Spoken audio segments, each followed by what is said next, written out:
সবথেকে বোকা মানুষ হলো পুরুষ মানুষ।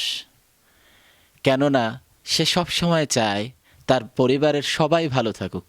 সে চায় তার বাবা মা খুশি থাকুক, সে চায় তার সন্তান খুশি থাকুক, সে চায় তার স্ত্রী খুশি থাকুক। যদি স্ত্রী দুইজন থাকে তাহলে দুইজনকেই সে খুশি করতে চায়। আদৌ কি সবাইকে খুশি করা সম্ভব?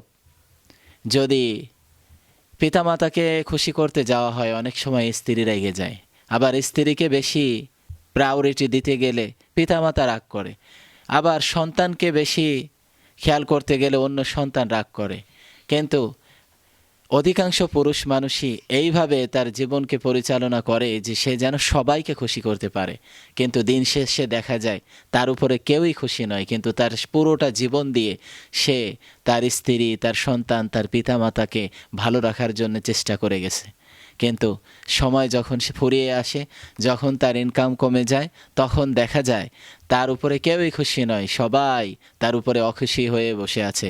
কেননা কোনো না কোনো দিন, কোনো না কোনো কথায় তার আত্মীয় স্বজনেরা, তার পিতামাতা, তার স্ত্রী, তার সন্তানেরা তার উপরে কষ্ট পেয়েই বসেছিল।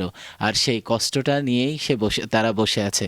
সুতরাং এই বোকা মানুষগুলা কখনোই বুদ্ধিমান হতে পারে না। কেননা আল্লাহ তাআলাই বলেছেন, আর রিজালু কাওয়ামুনা আলান নিসা, সমস্ত নরনারী এর ভিতরে পুরুষদেরকে আল্লাহ তাআলা পরিচালক হিসেবে কবুল করেছেন। সুতরাং আল্লাহ তাআলা এই পুরুষ জাতিকে আল্লাহ তাআলার পথে চলবার এবং আল্লাহর প্রিয় বান্দাদের কাতারে শামিল হয়ে মৃত্যুবরণ করার মতো তৌফিক দান করুন।